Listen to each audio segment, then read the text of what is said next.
O caso da Ponte Harimaya. No Japão, existe uma cidade chamada Kochi, capital da antiga província de Tosa, onde todos os anos, no mês de agosto, ocorre um festival muito famoso. Trata-se de uma festa muito alegre, que se baseia, entretanto, num romance que não teve um final feliz. Essa história da vida real ocorreu nos anos de 1854 e 1855. Naquela época, o Japão era dividido em feudos e os casamentos eram arranjados entre as famílias. E as pessoas só podiam se casar com a autorização do governante. Romances secretos e casamentos sem autorização eram considerados crimes e os amantes eram severamente punidos. Em 1854, houve um grande terremoto em Kochi. Foi um terremoto devastador. Os sobreviventes passaram a procurar o templo budista da cidade para pedir oração e os conselhos dos monges. O monge principal se chamava Junshin e o monge assistente se chamava Keizen. Nisso apareceu Oma, uma moça humilde, filha da lavadeira que cuidava das roupas dos monges.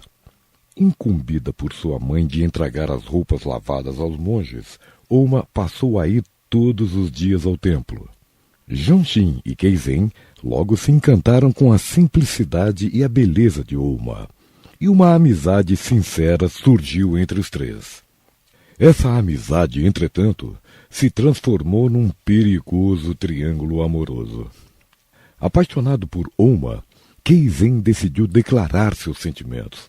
Para presentear Oma, Keizen roubou o dinheiro das doações do templo e foi à ponte Harimaya, onde um artesão vendia belos e valiosos kanzashis, feitos de cascos de tartaruga, que eram considerados joias na época. Na esperança de conquistar o amor de Oma, Keizen comprou o mais caro dos kanzashis, na ponte Harimaya.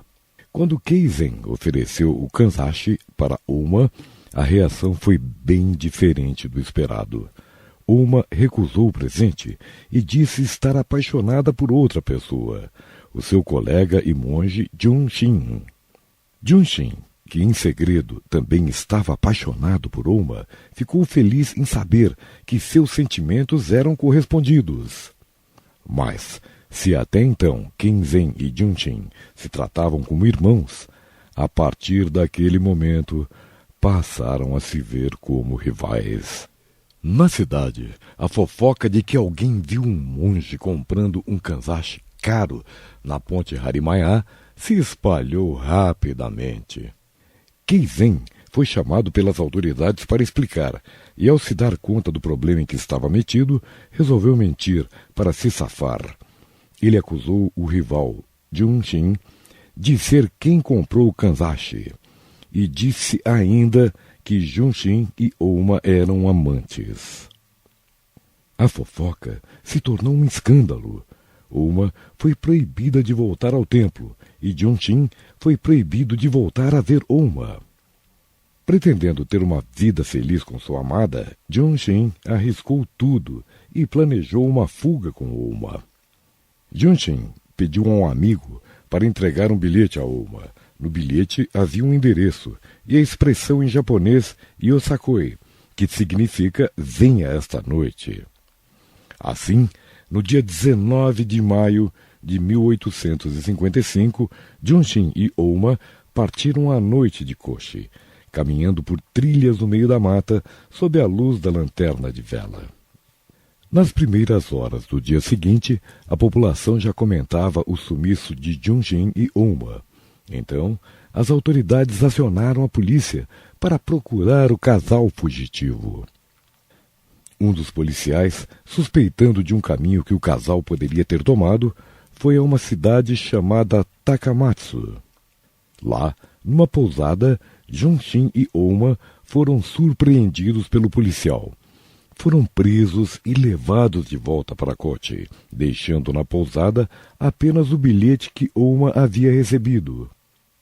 Julgados sumariamente, Junshin e Ouma foram considerados culpados por manterem um relacionamento ilegal e condenados à humilhação pública.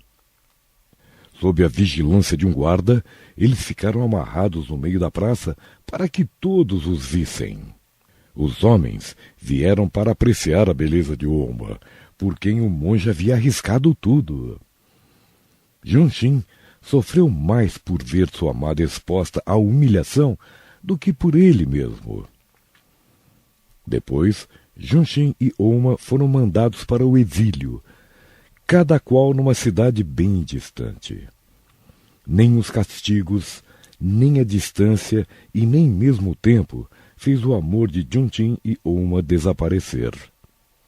Um dia, depois de muitos anos, Junshin burlou a vigilância e conseguiu fugir para encontrar Ouma novamente. Sua tentativa não deu certo. Ouma não saía de casa e estava sendo vigiada. Triste, Junshin voltou para casa e, muitos anos depois, resolveu pedir a um amigo para levar uma carta para Ouma. O amigo bem que tentou, mas não conseguiu romper a forte vigilância sobre Ouma e, assim, não conseguiu entregar a carta de Junshin. Junshin e Ouma nunca mais voltaram a se ver. Em homenagem a Junshin e Ouma, esse amigo fez uma pintura retratando um monge e uma moça juntos, vendo o luar ao longe.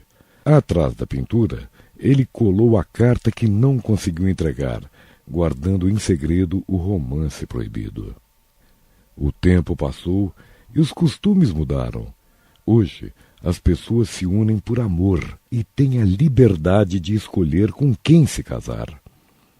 Multidões vão a Koshi relembrar essa triste história de um grande amor e acredita-se que as almas de Junshin e Ouma protegem os amantes que pedem sua bênção. Meu nome é Shoryu, o amigo do monge Junshin, que tentou levar a carta para Ouma, e este foi o meu relato do caso da ponte Harimaya. Agradeço a todos que escutaram a história de Junshin e Ouma e peço para que não os esqueçam, pois o amor verdadeiro é o tesouro mais precioso que podemos encontrar na vida.